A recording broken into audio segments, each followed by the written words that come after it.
Senior Vice President, CEO, Executive VP. Can anybody tell me what these are? Titles, roles. The expectation of someone in one of these roles is that they exemplify great leadership skills. But you all are seasoned professionals. I'm sure you have experienced someone sometimes in these roles that don't exhibit great leadership. Leadership transcends any role, any title. Leadership is a set of qualities that an individual has within them. I personally define leadership as the ability to guide people in a specific direction, the influence to motivate someone to surpass their current threshold, and the power to encourage others to continue down a set path. Therefore, we're going to start off with leading with your heart. This is the very core, the heart, the soul, the essence of leadership. And as you begin to lead with your heart, you must have courage. Courage is simply the ability to do something that frightens someone. As a leader, you will face challenges that will make you uncomfortable, that will take you out of your comfort zone. You may even be a little bit afraid, but the difference between being fearless and having courage is that with courage, you may be a little afraid, but you muster up enough to push forward. Ruffle feathers. You got to have the courage to be able to ruffle some feathers. This means you may have to convey a message to a person or even to your organization that they may not feel comfortable with. You may be a little comfortable expressing that to them. But the purpose of having to ruffle some feathers is being able to drive change. Drive change in that individual. Drive change within the company, within the organization. Everything isn't always sunshine and rainbows. Going to be a few storm clouds sometimes. And to get things done, sometimes you have to ruffle some feathers. Walk alone. As a leader, sometimes you may have to walk alone. Imagine yourself at the beginning of your career. It may be back when you were in high school and college. You had a group of people around you. And as you started your journey through life and through leadership, there came a time when you had to make a decision. There comes a time within your leadership where you have to make decisions that will cause you to break away from the crowd. And you have to walk alone in that decision. You have to stand tall in that decision. And whatever it is you have to do, you have to have the courage to walk alone. It's not always easy when people don't back your ideas, back your thoughts, back your initiatives. But as a great leader, you have to have that courage to be able to walk alone. You have to be a voice. You have to have the courage to be a voice, to say the thing that needs to be said, even though everyone is afraid to say it. But you're a leader. You have to have that courage to be able to be that voice for your team, for your project, for your family, for whoever. You have to have the courage to have a voice. Take action. You have to have the courage to take action. Do the thing that needs to be done. A lot of people may be afraid to do it. Everybody's looking. Everybody's talking. But there's no action. Great leaders take action. And even when you have a little bit of fear about it, muster up the courage to move forward and take that action. Again, as a leader, you have to have courage. As we continue to lead with our heart, as I demonstrated, as you walk through this journey, through life and through leadership, you have to walk with integrity. Integrity is simply having strong morals and values and the quality of being honest. That's all it simply is. You have to do the right thing even when you don't want to. That's integrity. There are going to be decisions that come along your way, actions that you have to take, that you may not necessarily want to do it. It may offend someone. It may be cutting a friend off, cutting a close friend at work off. It may be giving someone a promotion that you didn't want to give them that promotion. But it's integrity. It's that quality within you as a leader that you continue to walk that straight line. and don't veer off the path. You have to do what is right, even when no one is looking. Hashtag always watching. Always watching. People are always watching. You're leaders. We're leaders. That means we have a little bit of light inside of us. That light shines, and people follow the light. Even in darkness, a star will shine. So if you're a leader, you have a light within you. And people are always watching because you have that light. So you have to be careful what you do, because people will never forget what you did. Moral code. I think of a moral code more as a compass. Because as this journey through leadership, there will be things that flow into your path. A thing called temptation that will make you question your morals, your beliefs. It'll tempt you to go off that path. But that compass, your moral code will act as a compass to guide you. Even when you're thinking about going to the east or going to the west, it'll guide you back onto that straight path. But that's a quality of great leadership, integrity. Integrity builds trust. Trust builds opportunity. Because people trust you, because your leadership trusts you, they know you're a person of high integrity. When they come to you for information, they know you're going to give them the good, the bad, and the ugly, but it's the truth. They're not going to flip it up to make themselves look good. They're going to tell you what it is. Tell you exactly what it is. Building a reputation of integrity takes years, but it only takes a second to lose. One wrong decision, one wrong move, and your integrity is damaged. It makes me think of a recent current event. I was just scanning the news, I think last week, and I saw the governor of Alabama had to step down. Now, he's a seasoned governor. He's probably been in politics, who knows how many decades, but he got caught in an affair. Just think, his compass didn't work. His compass didn't guide him when it needed to, and he made a bad decision. But now, not only did he have to step down from his position, think of the impact that it has on his family, his children, his grandchildren. His legacy is tarnished right at the end. But you got to walk with integrity. As we continue to talk about leading with your heart, one thing that every great leader has to do is to persevere. As you go through this journey, there are going to be some things that are going to happen to you that are going to, again, make you uncomfortable. There are going to be some things that you don't like. There's three things that we're all going to have to persevere. One is failure. Every plan won't work out. Every goal won't be achieved. Everything won't go the way you want it to. But the thing is, you have to fail forward. Failing forward simply means, even in the midst of your failure, there was knowledge obtained from the situation. Even though it didn't work out, you're still 2 steps ahead of where you were because of the knowledge you gained by failing forward. Good example. I'm pretty sure most of you work in a company where Windows 7 is the operating system on your PC. All right, next was Windows 8. They introduced the touch screen. It was okay. I don't think a lot of people really adapted or adopted it. Then there was Windows 10. They got it right. But hold on. 7, 8, 10. What happened to 9?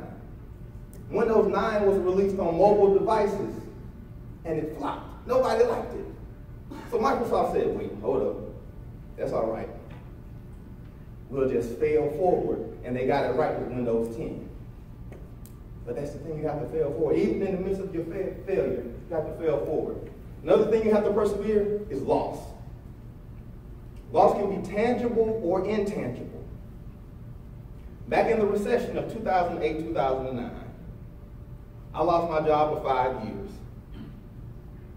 6 months prior to that, I lost a relationship that I had been in for 2 years. So here it is, I lost my money and my honey. So you know, as a man, it's all bad. Everything that you kind of want, the only thing I left is my health. But I had to persevere. I didn't know how long that storm was going to last. I didn't know how long it would be until I got another job. So what I had to do was get focused. I had to deal with the feeling of separation, rejection, loss, no income. That's a lot. But what I had to do was start preparing myself for my next opportunity. I started ordering books. I said, okay, well, let me get proficient in Microsoft Project. Let me get proficient in Excel. Learn how to do all the fancy stuff that people can do that I never know how to do. So I just started taking that time and going through the process. Even though things were bad, I still had to persevere because I knew sometime, some way, a new opportunity would present itself. It took 6 months. But there was a lot of growth in that 6-month period. But I had to persevere. I couldn't quit. I couldn't give up. Third thing, pressure. Pressure. You've all heard the phrase, pressure busts pipes. So you can't let pressure bust your pipe when you're a leader. When you're working under pressure, not only can you not let the pressure bust your pipe, you can't explode. You can't lash out when you're under pressure. You can't implode. You can't go into your office and close the door. That's not good leadership. You have to keep a level head under pressure. You also have to be able to produce results under pressure. A lot of you know what that feels like. You're stressed. You got deadlines and timelines. You got people on your team that aren't carrying their load. They expected you to have it done yesterday, but they give you good requirements. But you've got to perform under pressure. A good example is the recent Super Bowl. I'm an Atlanta Falcons fan. We were in the Super Bowl. I couldn't believe it. And at halftime, we were up 21-0. Me and my friends, we got the phone, we take a selfie, put it on social media. Right after halftime, we're up 28-0. We're about to win our first Super Bowl. There's no way they were going to come back from 28-0. Slowly. First down. Touchdown. Touchdown. We got real quiet in the house. got real quiet. The Patriots ended up coming back to tie it in regulation and win in overtime. That's producing results on fire. That's producing results under pressure. All the Falcons had to do was score one more time. There was no pressure in the beginning. You up 28-0. Man, no pressure. No pressure. We got this. Oh boy. What are you going to do when the pressure comes? Are you going to explode or are you going to implode? You have to be able to handle the pressure and produce the results under pressure. Heavy load. See that wheelbarrow? Heavy load. Now, I reside in the great state of South Carolina, but I went to school in Atlanta. Graduated from Georgia State. I went from a boy to a man in Atlanta. But the journey didn't start in Atlanta. You got to go 72 miles south to a small town called Warren Springs. Is anybody in here from small town USA besides me? My kind of people, there they are. We had one red light. You get to the red light, you go left, you make the second left, and the fifth house on the left. That's how you give direction when you're from small town USA, because that's all you need to do. During the wintertime, I would get off the school bus. They let us off at about 3:15. And I'm running, I'm putting on my play clothes, I think I'm about to go play. My daddy was like, oh, we got to put some wood on the porch. But of course, I didn't do any of that. My dad was old school, he didn't play. So we had to go to the wood pile. And at this wood pile, my daddy, he had this big tree stump. And I had to take, mind you, I'm about 11 or 12. I had to take the log and put it on the tree stump. And he'd take the axe, wham! bust it in half. I take the half, put it back up, wow, you can bust that in half. That would keep going until we got a pile of wood. And I would take that wood and put it on that yellow wheelbarrow. Mind you, I'm 11 or 12. And it starts to stack up. And I'm looking at it, I'm thinking, ooh, this load is too heavy. It's too much. But I had to keep going. Now, mind you, our porch was about 60 yards from the wood pile. So that's about from here to the doorway. So I get the wheelbarrow, lift it up, it's so heavy, my arms are shaking. And I'm walking, I feel like it's about to turn over. But there was somebody watching me that believed enough in me that thought I could carry that load, that I could handle it. I didn't think I could. Now I have to push that wheelbarrow 60 yards, struggling, hoping I didn't turn it over, hoping I didn't mess up, all the way to that porch. Y'all know what I learned as an 11 or 12-year-old? Anytime you have to persevere, all you got to do is keep pushing. Keep pushing that wheelbarrow, regardless of what's in your wheelbarrow. Stress, headache, heartache, rejection, failure, no job, income problems, marriage problems, children problems. However heavy your load is, all you got to do is keep pushing to your destination. That's all you got to do. Because there was somebody already watching you that thought you could do it anyway. There may be a heavy load that comes on you at work. You get assigned a project that, man, this is too much. I don't think I can handle this. But there was somebody who already looked at you and knew you had the talent to be able to do it. All you got to do is keep pushing. And ladies and gentlemen, that is how you persevere. So we talked about leading with your heart, the grit, the essence. But great leaders also lead with their mind. They think things through. There's a thought process, critical thinking. Now, as you lead with your mind, you have to take initiative. In order to accomplish any goal or make a dream a reality, you must first take initiative. Take the first step.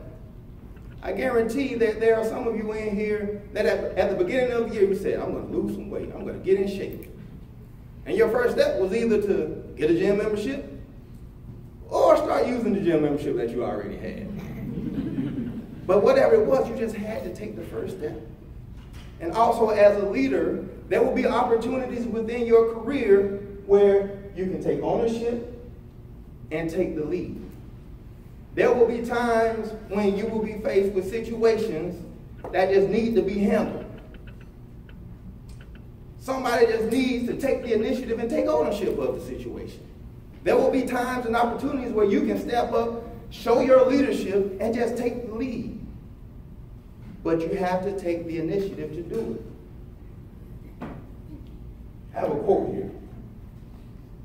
The opportunity of a lifetime must be seized in the lifetime of the opportunity.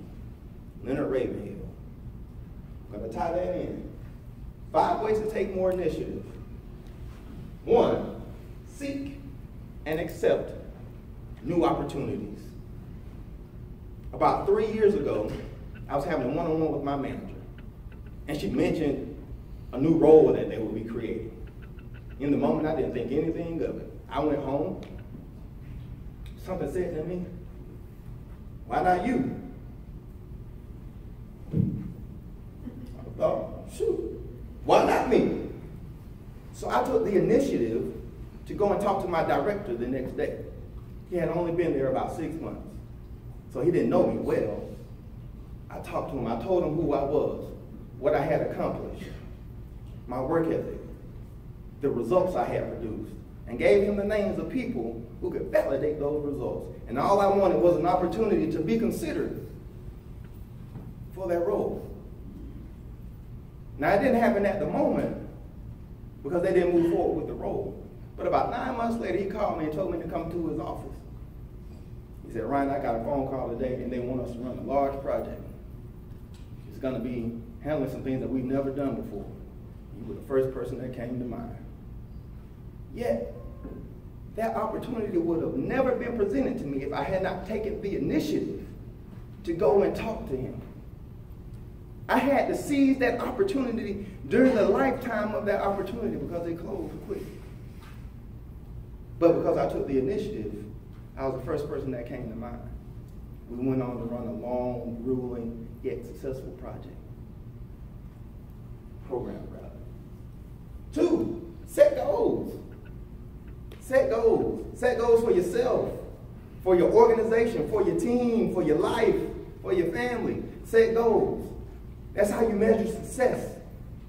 You got to have goals. You can't just be going along.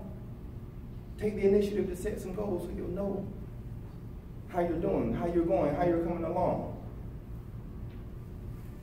Be proactive. Don't wait till it needs to be done. You're a leader, do it. You know what needs to be done. We're talking about leading with the mind. We're thinking through. We see the risk down the road. We see the pothole before we get into it. Be proactive. Again, do what needs to be done before anyone vocalizes it. When I prepare for executive briefings, I try to think through the questions that they're going to ask before they even ask them. I put myself in their shoes. What would they want to know? And I do my best to be prepared and be proactive before they ask me. Again, be prepared. Be prepared for any situation. Be prepared for any interview you may go on. Again, any executive briefing, any presentation that you have to do, any business meeting, whatever it is, be prepared. A lot of times we see people leading out front, and we look at the gift. We're like, ooh, they're good, they're great. But probably 80 to 90% of that was preparation. The execution looks easy, but it was the preparation. Going back to that Super Bowl scenario, the New England Patriots, they were prepared. They knew exactly what to do when they were down. They were ready. They were prepared for the situation. As leaders, we have to be prepared for situations before they arise. So when they arise, we execute.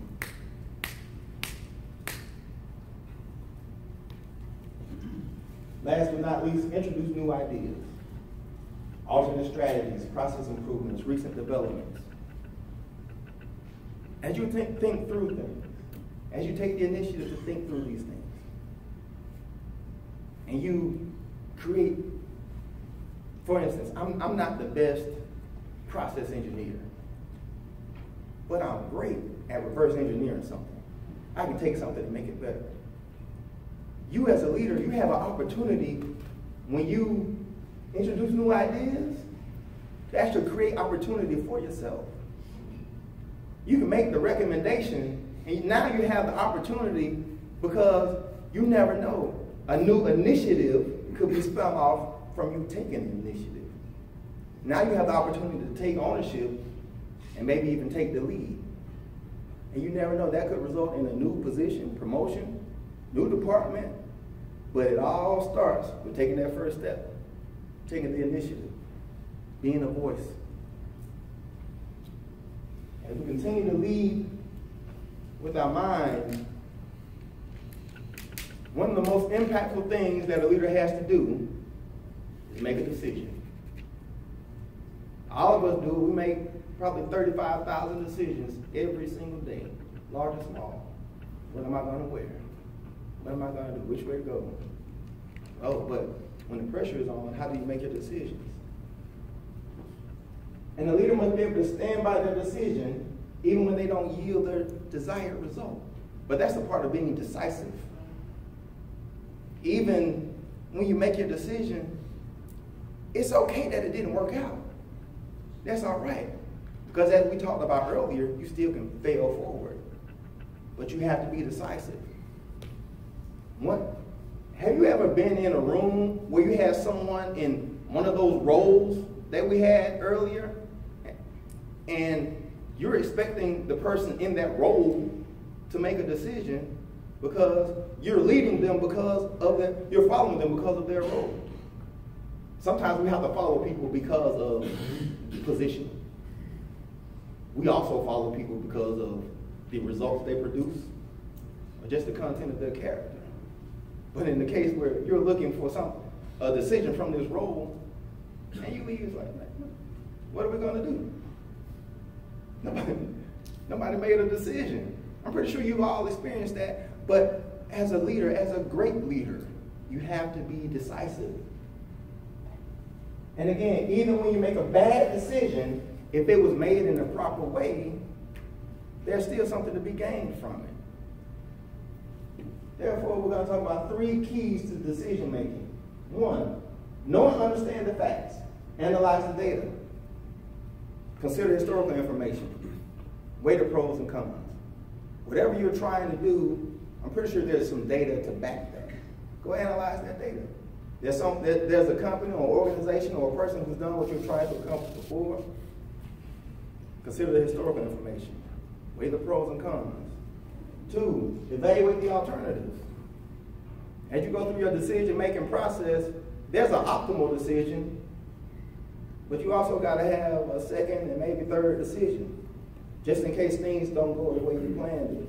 And there's something that can always be learned from the alternatives. 3, seek wise counsel.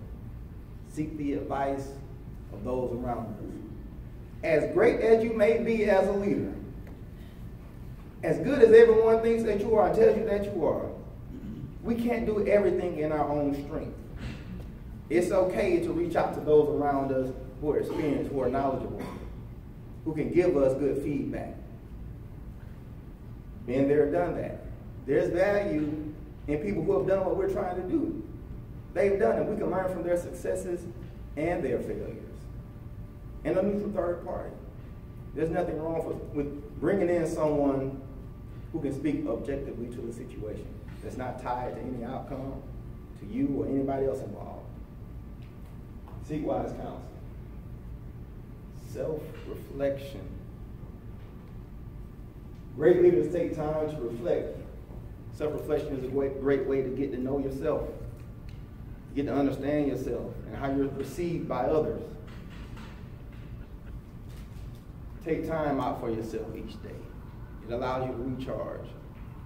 I read in many publications that a lot of influential people, a lot of impactful people, successful, good leaders, take at least an hour a day out of their schedule for themselves. That may be in the gym, it may be going for a run, it may be meditating, reading, praying, whatever it may be, but just take that time out to recharge.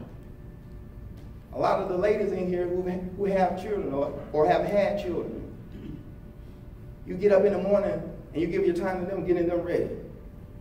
Then everybody goes to work. We work 8, 9, 10 hours a day, giving ourselves to the job. Then we have to come home and give ourselves to the family again. Before you know it, it's time to do it all over again. But take some time out for yourself to recharge. Ask your team how you're doing. Now, I'm not talking about the people that work for you. I'm talking about your core team, your home team, the people that you trust, the people that think highly of you and you think highly of them. Sometimes we can't see our own faults or the things that we do well or don't do well. It's okay to ask your team how you're doing. They can give you some feedback that can help you become a better leader. There's power in the pen, so put it on paper. Again, there's power in the pen, so put it on paper. I was doing some self-reflection about 2 years ago. New Year's just came around. Actually, it was January 14th. And I'm thinking, what is my vision for my life? What do I really want out of my life? I kind of knew it, but I had never took enough time in self-reflection, took enough time to actually sit down and write it out. I ended up writing out 2 pages. And after that, I said, okay, well, let's focus. Instead of having this long vision, what about the short vision? What do I want out of this year? I went writing things out. Said I want to reevaluate my finances. I'll take a few trips. I'll sell some items. I said I also want to test the job market. And as I started thinking, I'm like, okay, well, what do I want out of my next opportunity. I proceeded to write that down. Write down exactly what I want. That was January. 4 months later, the opportunity found me. Here's the thing about it. If I had never taken the initiative to have some self-reflection, I would have never knew that that was a good opportunity for me if I hadn't thought it through. Because there was a small window of time. I got a call one day, an interview the next, and a face-to-face a week later, and then I was faced with a decision. Oh, what am I going to do? But it was because I knew what I was looking for. I took time for self-reflection. Continuous improvement. As a leader, you should always be looking for ways to improve. We can all get better. You don't reach one level of leadership and say, I made it. Because if you do, there's that person right behind you who was following you, who saw that light that you were shining. Oh, they're great. And if you get too comfortable, you don't improve. You start to lose a little value. Also, this image here, a lot of times when we see this image or even hear this phrase, we think about really process improvement within the company. You're thinking about how we're going to make things better, do things faster. But apply that to yourself. How am I going to make myself better? How am I going to position myself for in the next 5 years that I'm not only where I am, but I've surpassed? Because growth is a basic human need. I'm sure a lot of you have been on this journey through your leadership, and at some point, you felt like you were stuck. You had achieved so much. You had fulfilled the vision that you had. But now you need a new vision.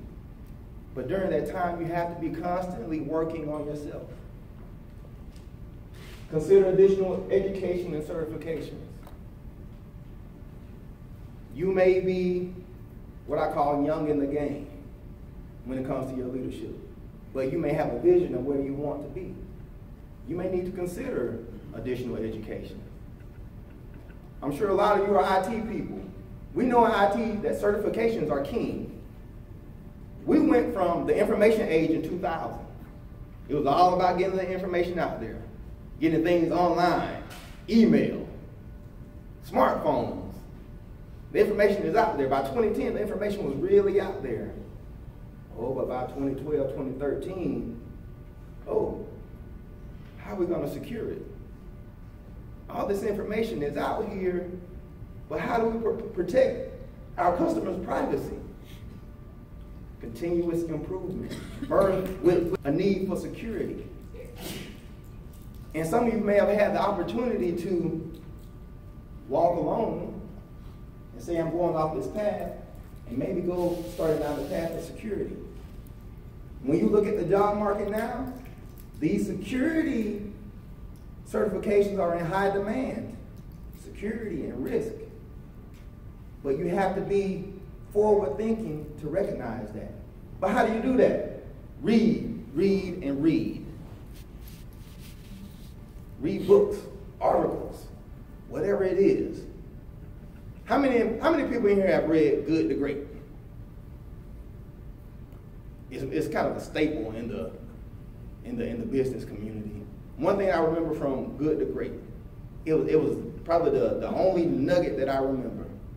There was this thing about level 5 leadership. And it said a person at level 5 leadership looks in the mirror at themselves before they look out the window. And when I lost my job in 2008, 2009, as soon as I got home, I got in that mirror. I had to take a long, hard look at myself and ask myself, what is it that I could have done better? Could I have added more value to the company to avoid being laid off? It was a hard time, but one of the best things that happened to me. Now, that self-reflection led to continuous improvement, because I noticed some things within myself that I could work on, that I could get better at, to be a better leader, to make a larger impact, to add more value. But read. Self-assessments. A lot of companies use self-assessments to measure their people, see what your traits and characteristics are. I took the Fascination Advantage self-assessment. Now, Sally Hardhead. What this does, it tells you your personality archetype, which tells you how people perceive you. So there are 49 archetypes. They're based on innovation, passion, power, prestige, trust, mystique, and alert. I went ahead and I took the assessment, and it said that my primary advantage is prestige. My secondary advantage is power. And it said that the three adjectives that describes how people see me are respected, competitive, and results-oriented. I really like what they had to say about me. But that's the thing about taking a self-assessment. You get to learn about yourself. Now, I went on to say that my archetype is the victor. And it went on to tell me how I could use my advantages to my advantage. How I could tell somebody exactly who I was and what I could do in 60 seconds. Because a lot of times when you meet somebody, that's all you have. 45 to 60 seconds. That's all they're going to remember, that first impression. But it's doing these exercises, taking these self-assessments, doing this self-reflection that allows you to get a better understanding of yourself, who you are, how you perceive, how you can find your strengths, and how to use them to your advantage. Well, we've talked about leading with your heart, the grit, pushing the wheelbarrow, regardless of what's in it, persevering the hardships, thinking, making decisions. But now we're going to talk about leading with your spirit. And as you lead with your spirit, you have to learn to listen to your intuition. Great leaders are able to listen to their intuition. There will be times where you will be in situations that are confusing. You don't have a roadmap. Things are uncertain. Nobody knows what to do. The risks are high. But you have to learn to listen to your gut. You got to learn to listen to your spirit.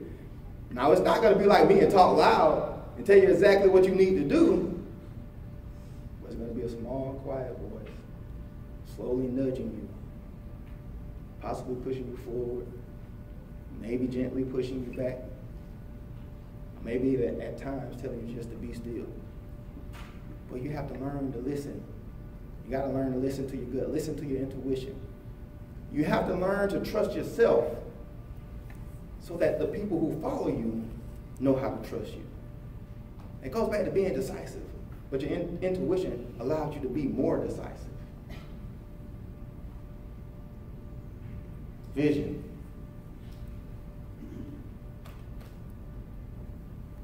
The scope. When you look through a scope, you set your sights on a target that's far away. And you have to adjust that scope so that that target becomes clear. Now, typically when you use a scope, you're shooting from far off. That's the same thing with your vision. Way back when you first started, when you were a college graduate, when you were struggling your sophomore year, you had a vision of where you wanted to be. Now, here's the thing about vision. Vision can always be reset. Some people, for instance, some people have a vision of being a doctor. They know they got to go through 4 years of undergrad, 4 years of med school. By the time they're 30, they'll be a doctor.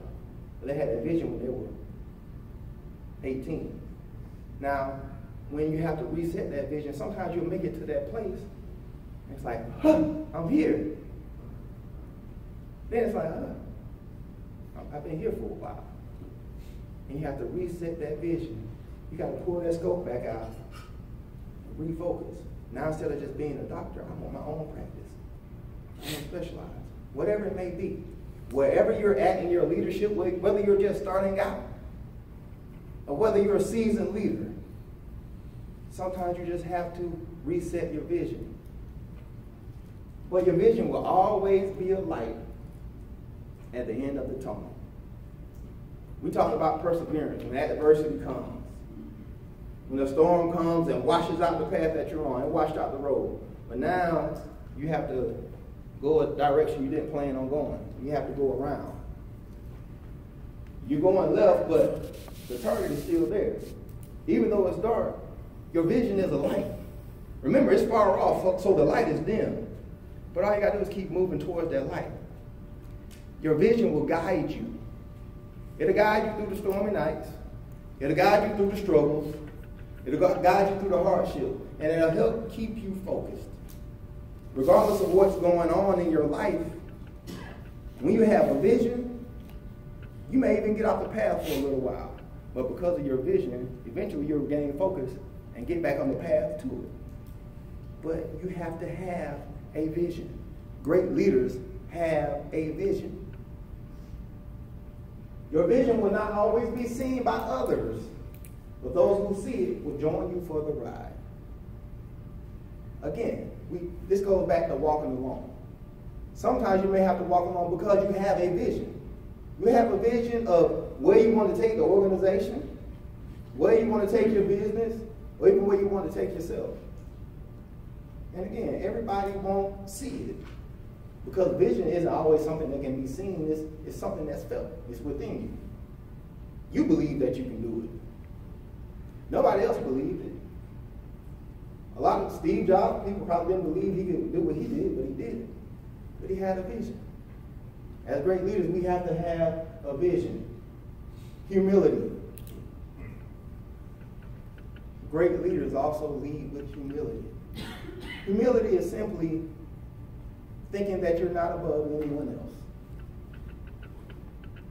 Although you hold a great position, a high title, got lots of money, there's something special about a leader who leads in humility. It makes them feel more approachable. It allows you to feel more connected to them. It allows people to be more easier influenced by your leadership because they feel a connection. Because you seem like you're so down to earth that I can be that too. It also allows you to be more authentic. Coming from a place of authenticity is great to demonstrate to those who follow you. Because you are a leader, you impact so many people. People that watch you, people that you know are watching, and people that you don't even know are watching. Lead with humility. Exercise with humility. Share the spotlight with others. Most wins that you have are team effort. We can't do everything by ourselves. Even though you may be leading out front, there were people that made contributions to that success. Acknowledge them. Let everybody else know the hard work that they did, the time that they put in, their contribution. The power of I'm sorry. As a young leader, I've always been very assertive. And that has worked to my benefit. But at times it has also worked against me. But I had to do that self-reflection. I had to be humble enough to allow people to pull me to the side and tell me. And I also had to be receptive. So I had to go through the process of change to become a more effective leader. But we talked about ruffling feathers. Sometimes you ruffle feathers, and sometimes you make a mistake of plucking feathers. We don't want to pluck feathers. But even when you do, sometimes your intuition will tell you that you went a little too far. But there's so much power in an apology. There's so much power in saying, I'm sorry. Because when you pluck that feather, you created a gap. Could be a communication gap between you and that person. But the power of I'm sorry starts to close that gap right back up and allow you to keep moving forward. Gratitude. Again, this is a journey throughout your career, throughout your life, throughout leadership. We have to learn to be thankful just for where we are, what we've accomplished. We can't get caught up in what we don't have and where we want to go. Just have gratitude. And never forget that the present is a gift. Regardless of where you may be, right now, it's all good. I had a lunch meeting last week with a coworker. We got together for lunch. And I was just having a good day, and I was just feeling, for whatever reason, I was just feeling thankful. I was like, man, I live a pretty good life. I'm in good health. I like my job. I'm appreciated. I get to choose what car I drive in. And I'm just feeling thankful. He's like, you know what? I really needed to hear that. I've been struggling and just like, I don't know if I feel appreciated at the job. And he was really stressing about nothing. He has a good life, well-mannered, well-respected children, a great wife, good job, good health. But sometimes you just have to take it back. Just sit in gratitude for a moment. Because sometimes it's not always as bad. You know, we may be worried about the traffic, or if I'm going to get this promotion. There's somebody else wondering if somebody's going to come chop their head off today or not. You know, but sometimes it's about perspective. Closing points. Celebrate the progress. Again, this is a journey. Regardless if you're on level 2 of your leadership, level 5, celebrate the progress. Because there could be gaps in between your successes. And as you continually improve, as you continue to strive, every goal you reach, just celebrate it. Celebrate the progress. 2, be the best you that you can be.